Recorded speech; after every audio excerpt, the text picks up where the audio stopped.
Եթե ուրախ ես, Սամոս երկիր, փարափանիր Տեր Աստծուն, թե դրդմություն է քո հոգում, ձնգի եք աղոթիր։ Ձնգի եք աղոթիր Տեր Հիսուսի անունով, աղոթքի կյանքով դու ապրիր, անդադար աղոթիր։ Եթե ուրախ ես, Սամոս երկիր, փարափանիր Տեր Աստծուն, թե դրդմություն է քո հոգում, ձնգի եք աղոթիր, ձնգի եք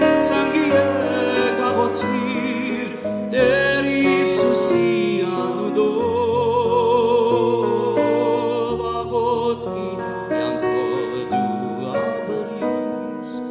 անդադար աղոթիր, ձնգի եք աղոթիր, Տեր Հիսուսի անունով, աղոթքի կյանքով դու ապրիր, անդադար աղոթիր, ծնրածրած սերքդ բարձրացու, աղաղակիր Տեր Աստծուն, հոգուց փախած աղոթն է, որ գալիս է հաղթություն, ձնգի եք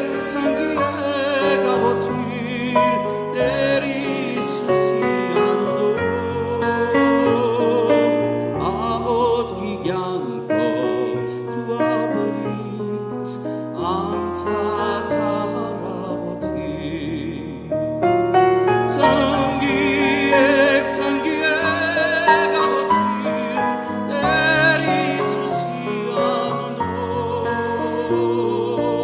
աղոթքի կյանքով դու ապրիր, անդադար աղոթիր, օրոքիր զոհասեղանը, արթուն եղիր աղոթիր, աղոթն է տալիս բդուրներ ու կանցում քույր փերթեր, ձնգի եք աղոթիր, Տեր Հիսուսի անունով, աղոթքի կյանքով դու ապրիր, անդադար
Եկեք անցնենք Աստծո խոսքին։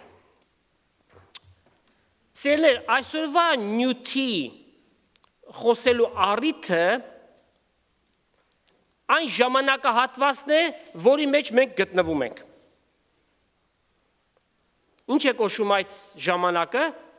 Պահոց շրջան, պահք։ Եվ գիտենք շատ մարդկանց, ովքեր որ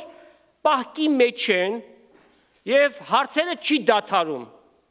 Քանի օր պիտի տևի, ինչ պիտի ուտենք, ինչ չուտենք։ Պահքը սուրբ գրային հիմք չունի։ Մենք այսօր նաև պիտի խոսենք ծոմի մասին, ծոմապահության մասին և պիտի տեսնենք, թե որ մեկն է սրանցից սուրբ գրային։ Եվ այսօր կղերականները full time գործի մեջ են մարդկանց սովորացնելու համար։ Այս կերեք, այս մի կերեք։ Այսինքն, այն ինչ որ կենդանական ծագում ունի, մսից բռնած, միջև կատնամթերքները, մի ուտեք այս շրջանին։ Որտեղից մեջտեղ եկավ այս պահքի շրջանը, եթե սուրբ գրքի վրա հիմնված չէ։ Այն հավատքի հայրերն են ժամանակին դրել, քիչ հետո դրա մասին ևս կխոսենք, քանի որ առաջներում մարդկանց զբաղվածությունը հիմնականում անասնապահություններ կամ հողագործություններ, ձմեռվա շրջանին նրանք անելիք չունեին և տանն էին, մանավանդ որ խաղորմայել ուտում էին, գերանում էին և որպեսզի հավասարակշռություն բերեն, ուրեմն մասնավորաբար դրեցին, որ այս շրջանին կենդանական ծագում ունեցող որևէ կերակուր չուտեն։ Սա է պահքի հիմքը։ Եվ հաճախ մարդիկ ասում են, բայց չէ որ սովորությունն է, մեր հավատքի հայրերն են դրել։ Այն ինչ որ սուրբ գրքով չի հաստատվում, մեզ համար կարևոր չէ, ովքեր են դրել։ Տեր Հիսուս քահանապետներին, այդ փարիսեցիների կազմին, նրանք էլ ավանդությունների և սովորությունների ետևեին, ասաց, ձեր ավանդությունների պատճառով Աստծո օրենքը, ճշմարտությունները խախտել եք։ Բայց ո՞րն է սուրբ գրայինը։ Սուրբ գրայինը ծոմապահությունն է, ծոմն է, fasting։ Եվ այսօր մենք դրա մասին պիտի խոսենք։ Նախ և առաջ կարդանք Աստծո խոսքից Եսայի մարգարեություն 58-րդ գլուխ 3-ից 9 համարները։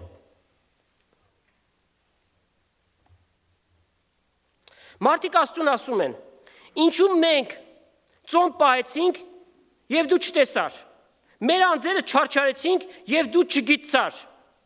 Եվ Տերը պատասխանում է. ահա ձեր ծոմապահության օրը ձեր բաղձանքը կկատարեք ու ձեր բոլոր պահանջները խստությամբ կպահանջեք։ Ահա կռվի և վեճի ու չարության բռունցքով զարնելու համար ծոմ կպահեք, որ ձեր ձայնը բարձրերը լսել տաք։ Իմ ընդունած ծոմապահությունը ու մարդումը անձը խոնարհեցնելու օրը այսպես կլինի։ Իր գլուխը կնյուվի պես ծռելով և իր տակ քուրձ ու մոխիր տարածելով կլա,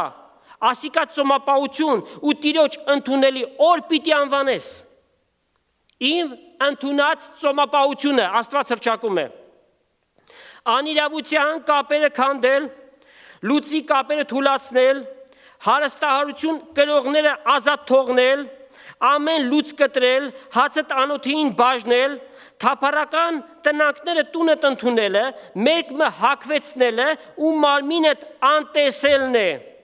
Այն ատեն քու լույսդ առավոտի պես պիտի ծագի, ու բժշկությունը շուտով պիտի հայտնվի, քու արդարությունդ քու առջևդ պիտի երթա, ու Տիրոջ փառքը քու ետևեդ պիտի պաշտպանե։ Այն ատեն պիտի կանչես, և Տերը պիտի պատասխանե։ Ահա իրական ծոմապահության նկարագիրը, որ սուրբ գրքի վրա է հիմնված։ Ակնարկ նետենք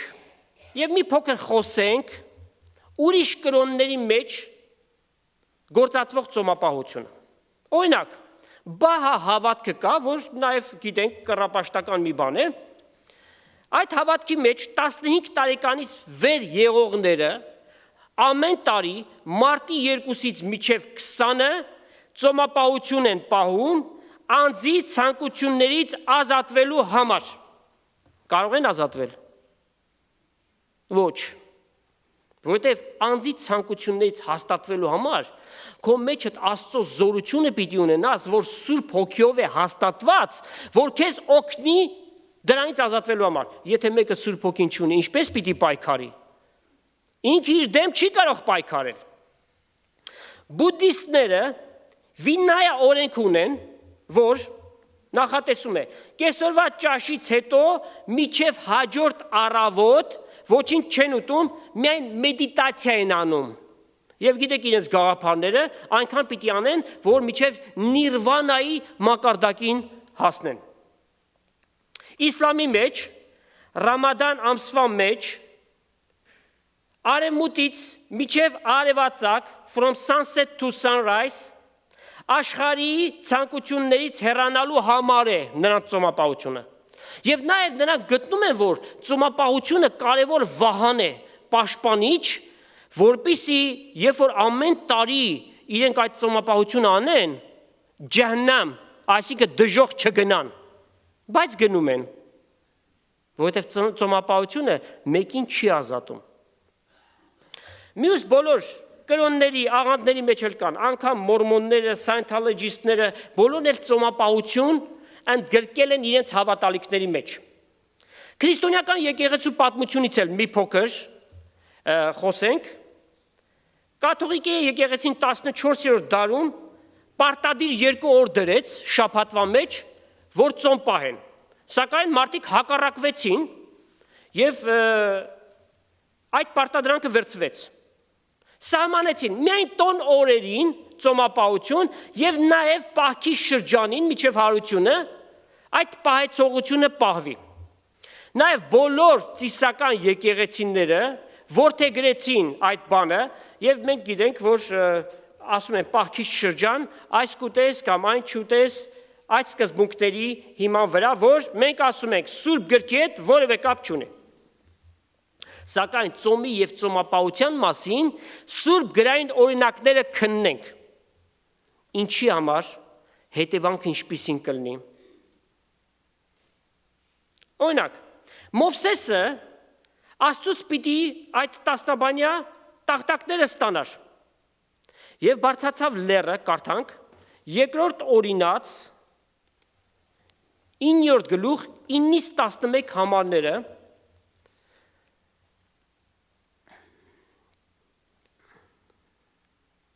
Երբ ես լեռը ելա,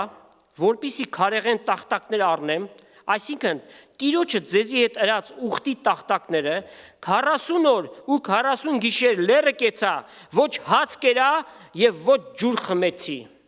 Պատկերացրեք, Մովսես Աստծո հետ պիտի հանդիպի լեռան վրա։ Էլ ինքը պիտի մտածեր ուտելու ու խմելու մասին։ Այն ատեն Տերը տվավ ինձի Աստծո մատով գրված 2 քարեղեն տախտակները, որոնց վրա գրված էին բոլոր այն խոսքերը, որոնք ժողովին ու լեռանը վրա կրակի մեջ են, Տերը ձեզի խոսեցավ։ Արդ 40 օրեն ու 40 գիշերեն ետքը, Տերը 2 քարեղեն տախտակները, այսինքն ուխտի տախտակները ինձի տվավ։ Տերը ինձ իսավ, ելիր ու շուտով ասկե վար իջիր, քանզի ապականեցավ քո ժողովուրդդ, որ Եգիպտոսի երկրեն հանեցիր, իմ պատվիրած ճամփայե շուտով խոտերեցան, իրենց ձուլածո կուրկ շինեցին։ Դեր տախտակները չարած դեր չիցած ժողովրդի մեջ արդեն կռապաշտություն էին անում։ Դավիթ իր հիվանդ զավակի համար ծոմապահություն պահեց։ Այդ պատմությունը շատ լավ գիտեք բոլորդ էլ, դա երկրորդ Թագավորաց 12-րդ գլխի մեջ է, անգլերենով First Samuel-ն է դա, եւ ինչ էր պարագան, Դավիթ գիտեք, իր կյանքի մեջ շատ սայթակումներ ունեցավ, թեև Աստված ասում է իմ սրտի համեմատ մեկը, եւ նաեւ մյուս կողմից տեսնում ենք մարդու բնությունը, տկարություններով լեցուն, եւ ինքը Ուրիայի կնոջը Բերսաբեին տիրացավ եւ ապօրինի զավակ ունեցավ, բայց Աստված հարվածեց այդ զավակին։ Կարդանք մի քանի համարներ, երկրորդ Թագավորաց 12-րդ գլուխ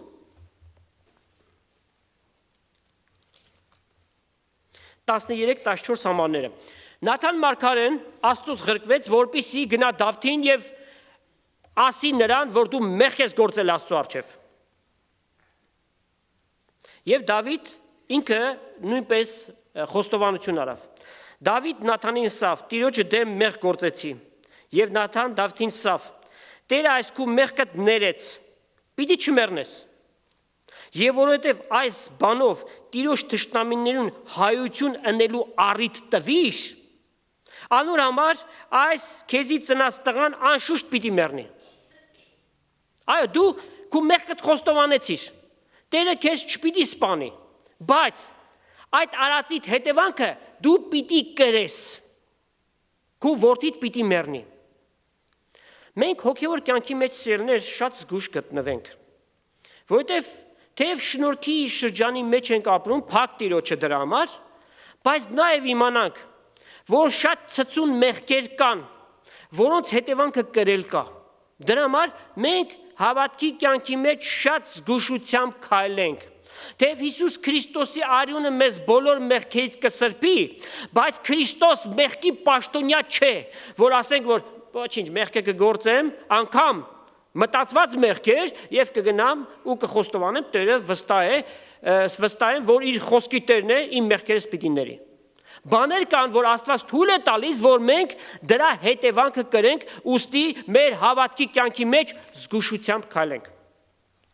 Նաթան իր տունը գնաց, Տերը զարկավ այն մանուկը,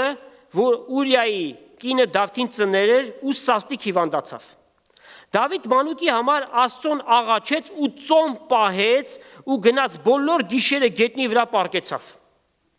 Անոր տան ծերերը անոր քով գացին, որպեսզի Զանիկա գետնեն վերցնեն, բայց Անիկա չուզեց եւ անոնց հետ հաց չկերավ։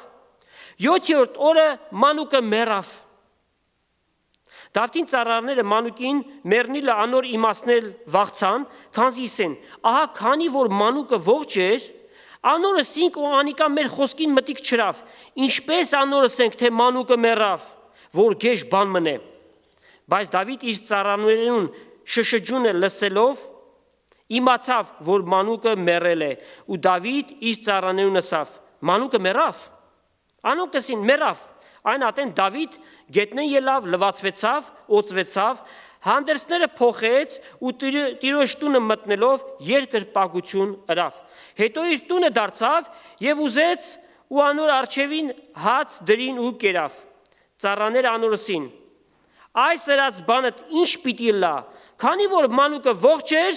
անոր համար ծոմ պահեցիր ու լացիր, իսկ մանուկը մեռածին պես ելար ու հաց կերար։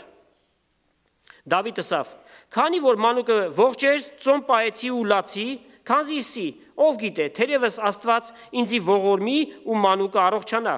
բայց հիմա Անիկա մեռած է, ինչու համար ծոմ պահեմ, միթե ես կրնամ Զանիկա ետ դարձնել, ես անոր պիտի երթամ, բայց Անիկա ինձ չպիտի դառնա։ Ուրեմն իրավիճակներ կան, որոնց համար մենք կարող ենք ծոմ պահել եւ Տիրոջ կամքը ուրիշ մի բան լինի մեր նյութի կապակցությամբ, եթե Տիրոջ կամքը մենք մեր ուզածի պես չենք ստանում, պիտի ասենք փառք ես Տեր Աստված եւ պիտի շարունակենք մեր հավատքի ճանապարհը։ Երբ թշնամիները Հուդայի վրա պատերազմելու են եկել, Հովսափաթ թագավորն էր այն ժամանակ եւ շատ դժվարին կացության մատնվեց Հովսափաթը, որովհետեւ 4 կողմից թշնամիները միաբանել էին ու եկել շրջապատել էին։ Տեր Աստված ինչ պիտի լինի։ Եվ Աստծուն էին դիմում։ Եվ Հովսափաթը տեսեք ամենալավագույն ճանապարհը ժողովրդին սովորեցրեց։ Տերը փնտրելու յետևից եղավ եւ բոլոր Հուդայի մեջ ծոմապահություն քարոզեց։ Եկեք ամբողջ ժողովուրդ Տիրոջ առջև ծոմով ելենք եւ խնդրենք, որ Աստված մեզ մեր թշնամիներից ազատի։ Ազատեց թե ոչ։ Այո, Աստվածային հրաշքով ազատեց։ Թշնամու բանակների մեջ կռիվ ընկավ, սկսեցին իրար կոտորել։ Եվ այդպես Աստված Հովսափաթին եւ իր ժողովրդին ազատեց թշնամիների ձեռքից։ Նեհեմիայի գրքի մեջ ուրեմն ժողովուրդը Եզրած դպիրից իմացան, որ Տերը Մովսեսի միջոցով հրամայել է, որ 7-րդ ամսվա տոնին ժողովրդի որդիները տաղավարների մեջ բնակ են։ Ինչի համար, ահա թե ինչի համար։ Նեհեմիա 9-րդ գլուխ առաջի 3 համարները։ Այս ամսվան 24-րդ օրը Իսրայելի որդիները ծոմով, քուրձերով ու վրանին հող ցանված մեկտեղ հավաքվեցան։ Իսրայելի որդիները բոլոր օտարազգիներին զատվեցան եւ Աստծո առջև կենալով իրենց մեղքերը եւ իրենց հայրերուն անօրությունները խոստովանեցին։ Իրենց տեղը կենալով օրվան 1/4 մասը իրենց Տեր Աստծո օրենքների գրքեն կարդացին։ Օրվա 1/4 մասը որքան է։ 6 ժամ։ 6 ժամ։ Եվ 1/4 մասը իրենց Տեր Աստծուն խոստովանություն եւ երկրպագություն արեցին։ 6 ժամ Աստծո խոսքից կարդացին, 6 ժամ էլ խոստովանություն, որ ով Տեր մեզ ողորմի, այս չափ կռապաշտություն արեցինք, քու ճանապարհներից հեռացանք։ Աստծո դատաստանից խույս տալու համար, աննազանդության եւ կռապաշտության հետևանքը չկրելու համար մի այսպիսի դեպք էլ կա գրված Հովելի մարգարեության մեջ, Հովել 2-րդ գլուխ եւ 12-13 համարները պիտի կարդանք։ Սակայն հիմա Տերը այսպես կսե. ինձի դարձեք ձեր բոլոր սրտով, ծոմապահությամբ, լալով եւ սքալով ձեր սրտերը պատրեցեք եւ ոչ թե ձեր հանդերձները, որտեվ առևոց շատերը իրենց հանդերձները պատրում են, ասելով, որ մենք Աստծո առջև խոստովանություն ենք անում։ Աստված ասում է, ձեր սրտերը պատրեցեք, որովհետեւ այդ կռապաշտությունները, մեղքերը սրտերից են դուրս գալիս։ Ու ձեր Աստծուն դարձեք, քանզի անիկա ողորմած եւ գթած է, երկայնամիտ ու բազմողորմ է, որ չարիքի համար կզղջա, այսինքն իր պատիժը չի բերի, երբ որ խոստովանություն անես։ Որից հետո Մարգարեն խոսում է 15 համարից։ Սիոնի մեջ փող հնչեցրեք, ծոմապահության օր որոշեցեք, հանդիսավոր ժողով գումարեցեք, ժողովուրդը հավաքեցեք,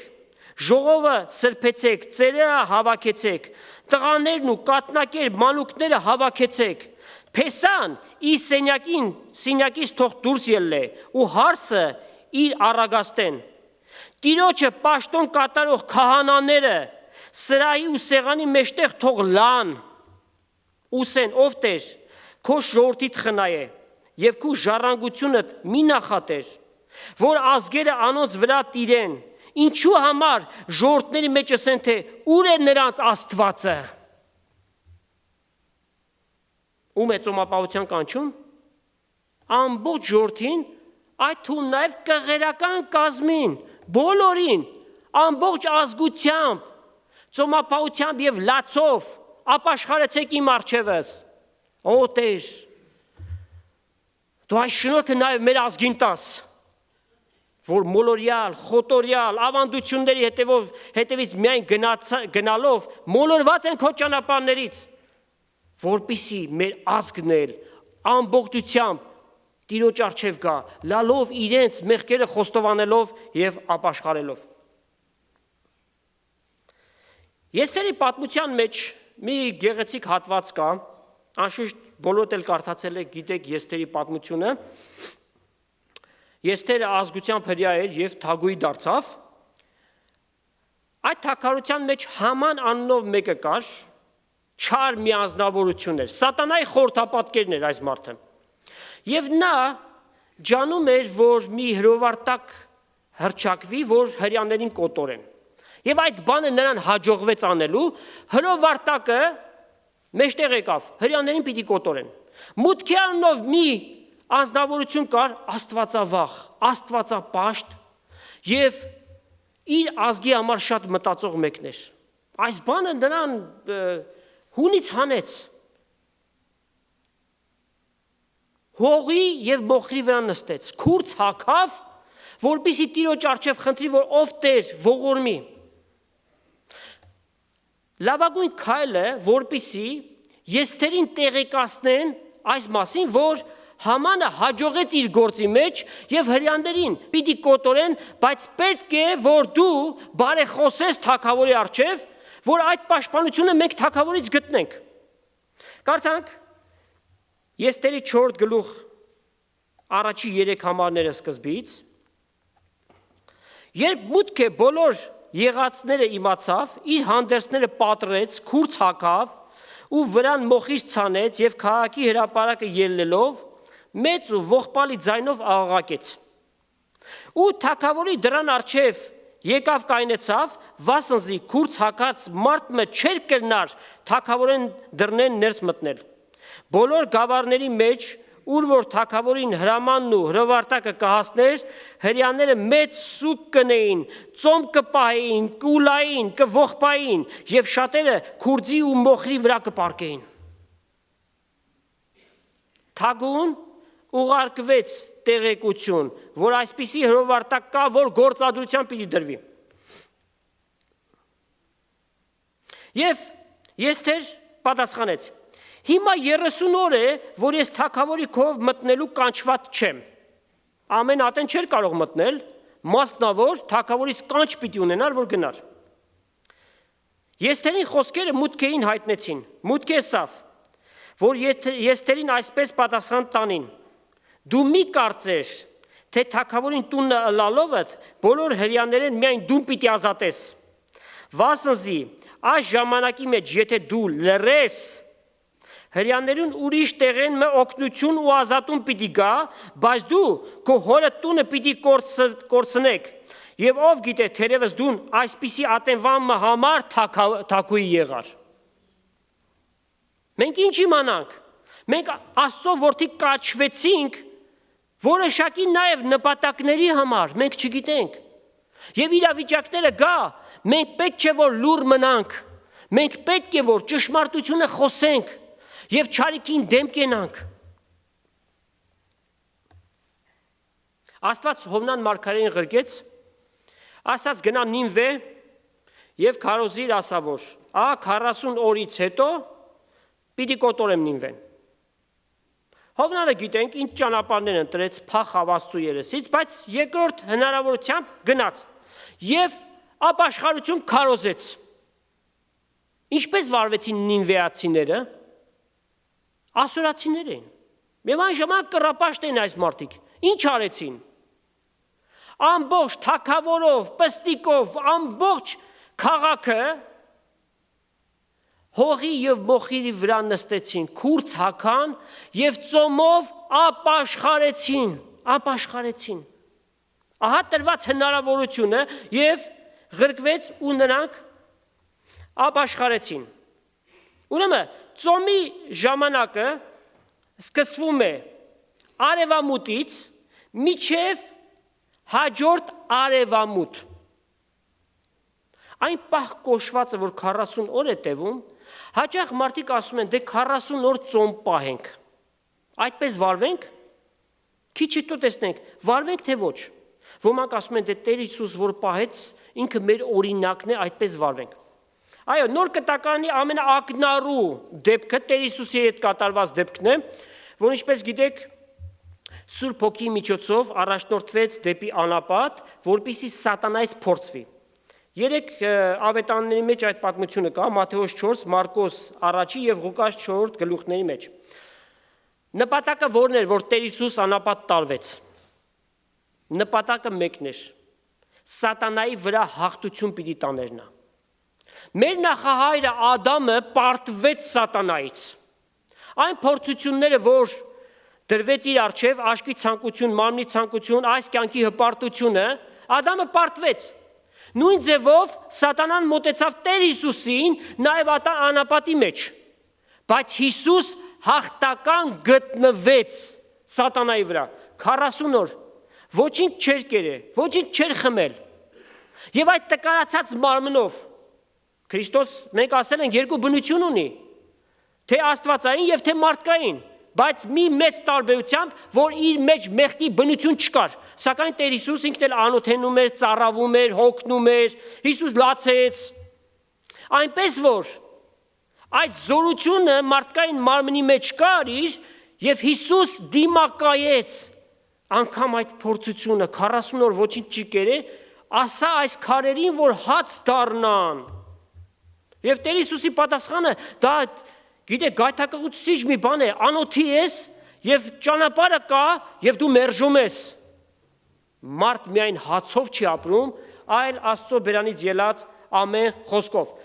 Ուրեմն Տեր Հիսուս այդ 40 օրը ոչինչ չկերավ եւ կարողացավ հաղթանակ տանել սատանայի վրա։ Մենք չփորձենք 40 օր ծոմ պահենք։ Ծոմ ինչ է նշանակում։ Ոչինչ չուտես, ոչինչ չխմես։ Քիչ հետո կդիտարկենք ինչու համար։ Մատթեոս 9:14 համարում կարդում ենք, որ Հովանես Մկրտիչի աշակերտները եկան եւ հետեւյալ ասեցին. Ինչու մենք ծոմ կպահենք, իսկ քո աշակերտներդ ոչ, Տեր Հիսուսին ասեցին։ Եվ Հիսուս պատասխանեց. Միթե կարելի է, որ հարսանիքի տղակը սուկ պահեն, քանի որ փեսան իրենց հետ է։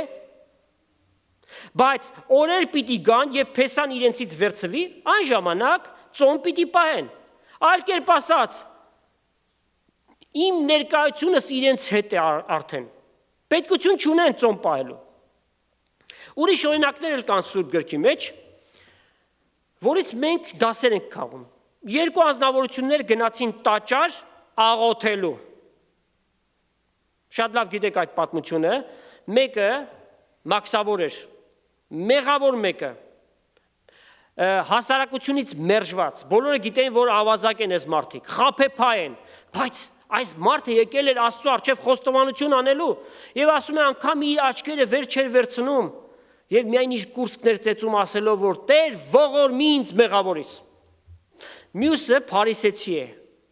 հասարակության մեջ շատ լավ ընդունված, հավանաբար իր հանդերձն էին համբուրում, ձեռքն էին համբուրում եւ այլն։ Եվ այս մարդը ինչ էր աղոթում. Տեր, փառքես Տեր, սրա նման չեմ, մաքսավորի, ուրիշների նման էլ չեմ, ամենալավն եմ։ Ինչ եմ անում, կրոնական պարտականություններ եւ շաբաթը 2 անգամ ծոմ եմ պահում։ Այլ կերպ ասած, եթե ես քո առջևդ ընդունելի չլինեմ, ով պիտի լինի ընդունելի։ Եվ Տեր Հիսուս ինչ ասաց, ով իր տունը արդարացած գնաց, չէ որ այն մաքսավորը, որ իր կուրծքն էր ծեծում։ Ուրեմն ծոմ պահելու մեջ չէ եւ մանավանդ արտաքինից ու ցուցադրական ձևով չէ, որ պիտի այն ներկայացնես։ Ծոմը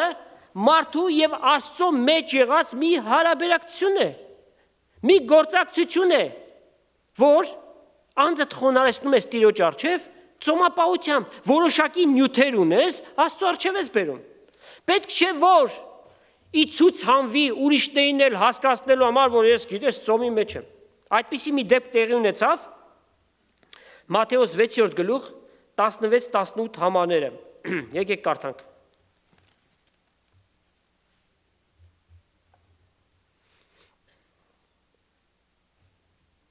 Տերը այսպես սովորեցրեց. երբ ծոմ կպահեք, կեղծավորների պես տրտմերես մի եղեք, քանզի իրենց երեսները կավրեն, որպիսի մարդկանց երևնա, թե ծոմ կպահեն, ճշմարիտ կսեմ ձեզի, անոնք իրենց վարձքը առած կլան, մարդկանց ցույց են տալի, որ իրենք ծոմի մեջ են, բայց դու երբ ծոմ կպահես, գլուխդ օծե ու երեսդ լվա, որպիսի մարդկանց ծոմ պահողի պես չերևաս, հապա քու հայրդ, որ գաղտուկ տեղը կգտնվի, քու հայրդ, որ գաղտուկ կտեսնե, քեզ հատուցում պիտի անի դրա համար։ Ուրեմն սա անհատական մի բան է, հավատացյալի եւ Աստծո միջև։ Աստված սիրելներ սրտի շարժառիթը քննում է։ Մենք ճիշտ դիտավորությամբ շարժառիթով Աստծո առջև գանք։ Օրինակ այդպիսի մի անձնավորություն հանդիպում ենք Աննա Մարգարեուհիներ, որ 84 տարեկան էր, եւ նրա մասին գրված է. տաճարից չէր զատվում, հապա ծոմով եւ աղոթքով Աստծուն ծառայություն կներ գիշերու ցերեկ, երկյուղած եւ խոնար սրտով, ծառայության հոգի։ Տեր Հիսուս իր աշակերտներին շատ զորություններ տվեց։ Եվ դրանցից մեկն էլ դևերի վրա իշխանություն դիվահարները բժշկելու համար։ Եվ այն ժամանակ մեծ քանակությամբ դիվահարներ կային։ Եվ աշակերտները այդ իշխանությունը գործածում էին, եւ մի առիթով եկան ու ասեցին. «Վարդապետ, դևերն էլ մեզ հնազանդում են»։ Ինչ ասաց Տեր Հիսուս։ Ասաց ապրեք, որ հնազանդում են դևերը ձեզ։ Ոչ։ Ասաց դուք մի ուրախացեք, որ դևերը ձեզ հնազանդվում են, այլ ուրախացեք, որ ձեր անունները կենաց գրքի մեջ են գրված։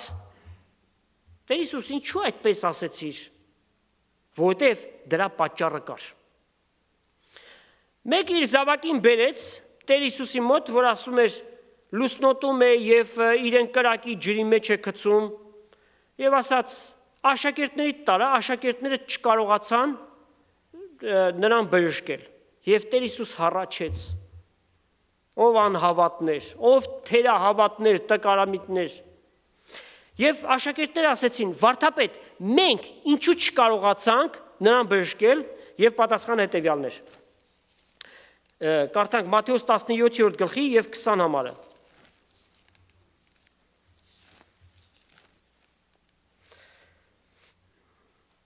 Ձեր թերահավատության համար, քանզի ճշմարիտ կսեմ ձեզի, եթե մանանախի հատի չափ հավատք ունենաք, այս լեռան ասեք, ասկի անդե փոխադրվի, պիտի փոխադրվի ու բանը աննային պիտի չլա ձեզի։ Սակայն այս տեսակ ուրիշ բանով չելներ, հապա միայն աղոթքով եւ ծոմապահությամբ։ Ինչու աշակերտներին ասաց աղոթք եւ ծոմապահություն,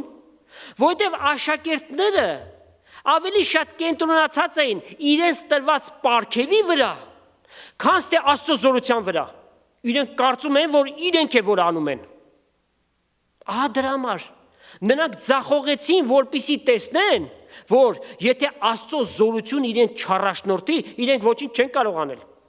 Դրա համար Տերը ասաց. դրա համար մի ուրախացեք, որ դևերը ձեզ հնազանդվում են, այլ որ ձեր անունները կենաց գրքի մեջ են գրված։ Այնպես որ մեր օրերի նորալուկ դև հանողները, որ անգամ փորձում են հավատացյալներից դև հանեն, սա հնարավոր մի բան է։ Միտեղ որ Աստծո օքին է բնակվում, այնտեղ դև կարող է մտնել։ Քավլիցի երբեք չի կարող այդպիսի բան լինել։ Լավ, եկեք միջանկյալ որոշակի բացատրություն տանք, թե ինչ ֆիզիկական ազդեցություն է թողնում ծոմապահությունը մարդու վրա։ Չուտելու դեպքում մարմինը իր մեջ փնտրում է էներգիայի ուրիշ աղբյուրներ։ Չէ որ կերակուրից էր ինքը այդ էներգիան վերցնում, հիմա չես ուտում, այդ էներգիան որտեղից պիտի ստանանք։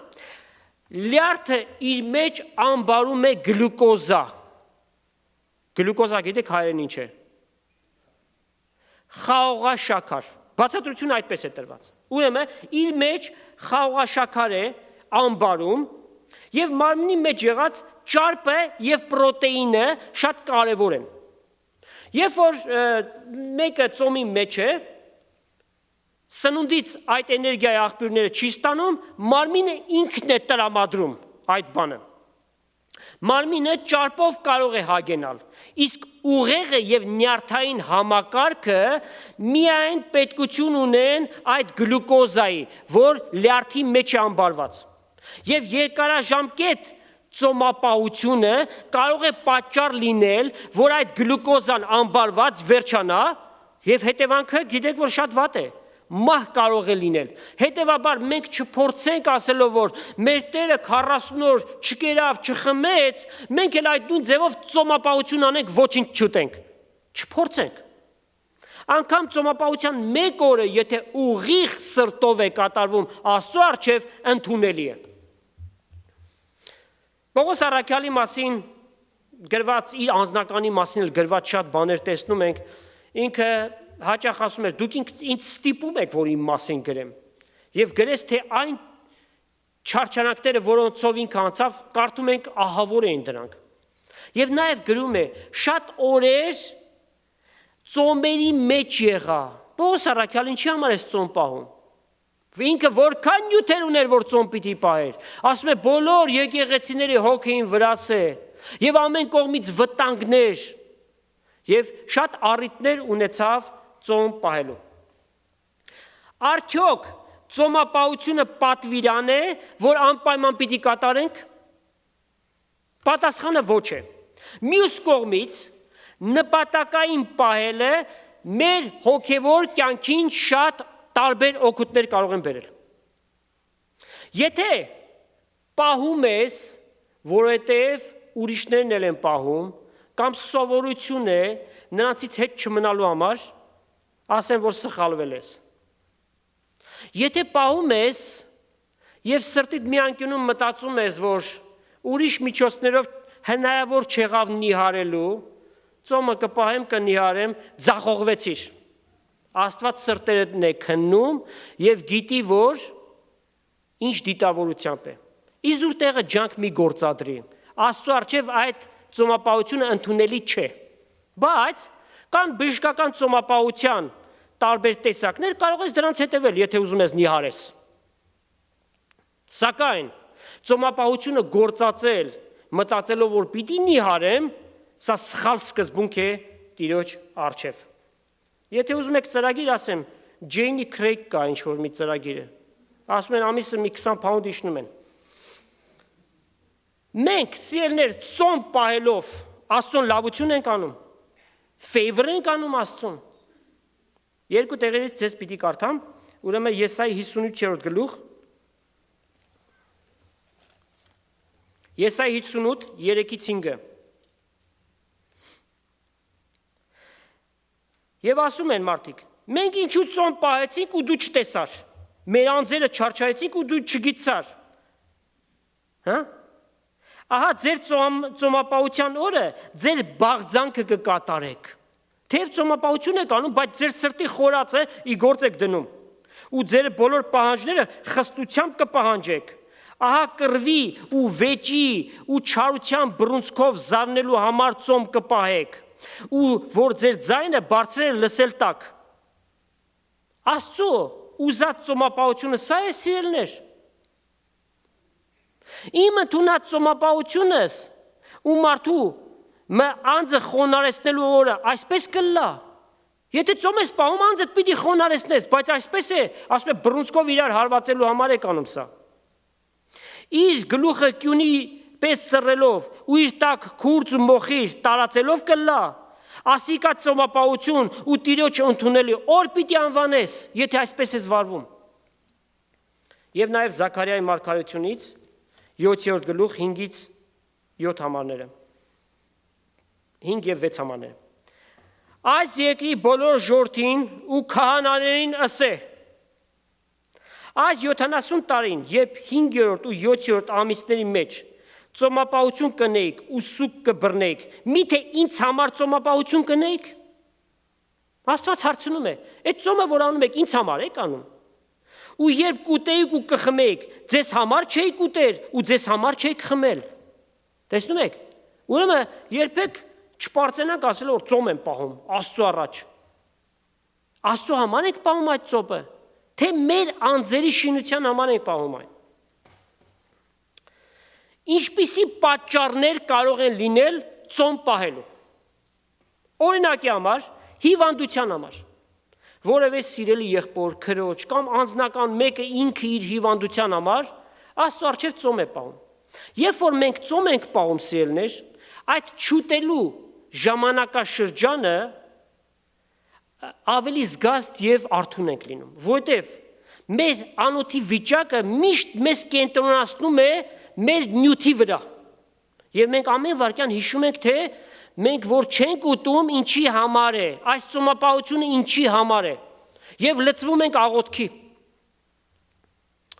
Ուրիշ պատճառներ, շարունակական մեղքերից ազատվելու համար։ Այդ մեղքերը կարող են լինել տեսանելի եւ անտեսանելի։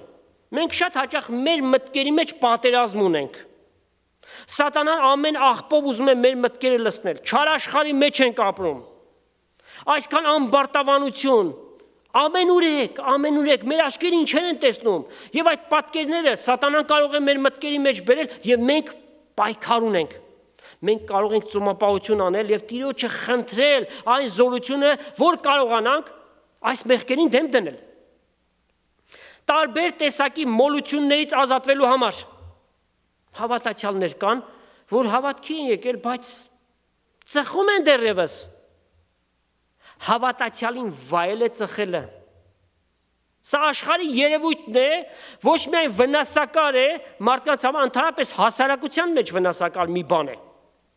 Անգամ քաղաքապետարանները որոշումներ են ընդունում, որ եթե մարդիկ պիտի ծխեն, ամեն մի, ասենք, շենքից 6 մետր որքան հեռավորության վրա պիտի անեն այդ բանը։ Տարբեր տեսակի մոլություններից ազատվելու համար։ Եթե մեկը խմելու սեր ունի, ծոմապահությամբ Տիրոջ առջև գա եւ խնդրի, որ Աստված նրան այդ մոլուցքից ազատի։ Եվ գիտեք, հաճախ ոմանք ասում են, ծոմել ենք պահում, շատ էլ աղոթում ենք, բայց չենք ազատվում։ Գիտեք ինչու համար է, որովհետև իրենց սրտի մի անկյունում սիրում են այդ բանը։ Եթե չսիրեն, Աստված վայրկյանական պիտի վերցնի, բայց քանի որ այդ սերը նրանց սրտի մեջ կա, Աստված թույլ է տալիս, որ իրենք այս հարցով տարապեն, միջև որ ատեն իրենք այդ բանը, որ Աստված իրենցից վերցնի։ Այդպիսիներին հետևյալը կասեմ. Հիսուս իր կյանքը քեզ համար չխնայեց, զոհեց։ Մի հատ սիգարետ թողնելը դու իր համար խնայում ես։ Ուրիշ ընտանեկան տարբեր դժվարին պարագաներ կան։ Ծոմապահությամբ կարող ենք Տիրոջ առջև գալ։ Սիրելի մեկի ապաշխարության համար։ Ծոմով Տիրոջը խնդրենք, ով Տեր, խնդրում եմ, այս զավակիս, կամ ծնողիս, կամ հարազատիս, քո ճանապարհներիդ մեջ բեր։ Որոշ իրավիճակների մեջ ժուժկալ գտնվելու համար, այսինքն self-control ունենալու համար։ Եվ նյութերը ու պարագաները շատ տարբեր են, այնպես որ առիթներ ունենք ծոմ պահելու եւ Տիրոջ առջև գալու։ Արդյոք երբ որ ծոմ ենք պահում, անպայման մեր հարցի պատասխանը պիտի ստանանք։ Ոչ անպայմանորեն։ Դավիթ իր զավակի համար ծոմ պահեց, բայց Աստծո կամքը տարբեր էր։ Մենք էլ շատ բաներ չգիտենք, որովհետև Աստծո կամքը եւ մեր սրտի ցանկությունները հաճախ իրար հետ չեն համակցում։ Այնպես որ մենք մեր կողմից եղածն ենք անում, բայց Աստծո պատասխանները շատ հաճախ տարբեր են։ Ծոմապահության մեջ ինչ օգտակարություն կա, մանավանդ հոգևոր օգտակարություն։ Մարմինը կտկարանա, բայց հոգին արթուն եւ զգաստ վիճակի մեջ կգտնվի։ Ծոմապահության ժամանակ մեր անձը կխոնարհի։ Մենք մեզ Տիրոջը ավելի մոտ կզգանք։ Մենք ավելի շատ աղոթքի ծնկներ կունենանք, ավելի շատ ժամանակ սերտողության եւ աղոթքի կշնորենք։ Ուրեմն ծոմապահության օգտակարությունը հոգևոր կյանքի մեջ մեծ է։ Եվ Տերը մեր մեջ ջերմեռանդ հոգի կբորբոքի իր առջև աղոթք անելու համար։ Այս ամենից հետո սիրելիներ, ծոմ պահում ենք կամ չենք պահում, այս նյութի ամենալավագույն հիմնակարը հետևյալն է, որ Եսայի մարգարեն տալիս է 58-րդ գլխի մեջ։ Եսայի 58, 6 եւ 7 համարները։ Իմ ընդունած ծոմապահությունը անիրավության կապերը քանդելն է, լուծին կապերը թուլացնելը, հարստահարություն կրողներին ազատ թողնելը, ամեն լուծ կտրելը, հացդ անոթիին բաժանելը, թափառական տնանքները տունդ ընդունելը, մերկմը հակվեցնելը ու մարմինդ անտեսելն է։ Ահա Աստծո առջև հիանալի ծոմապահություն, որ ընդունելի պիտի լինի։ Տեր օրհնի իր խոսքը սիրելիներ եւ ձեզանից ամեն մեկին ամեն։ Տիրոջը բացենք ասելով, որ գոհանում ենք քեզնով ով Տեր։ Գոհանում ենք քեզնով ով Տեր, քո մեծ շնորհքի համար, որ ինձ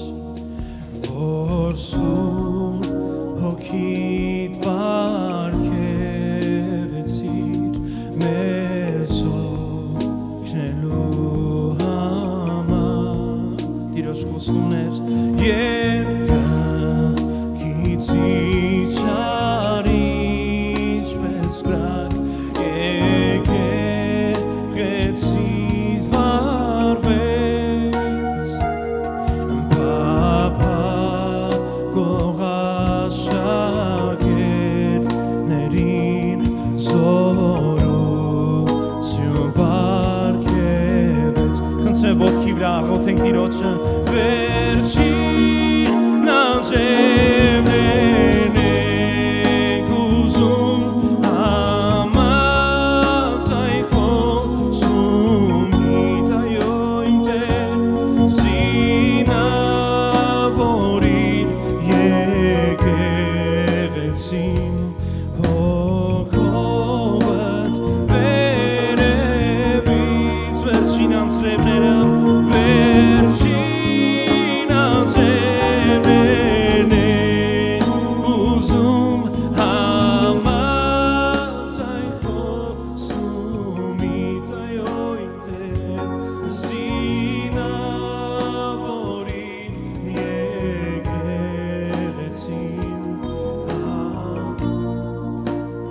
վերևից մեղքն ու խավարը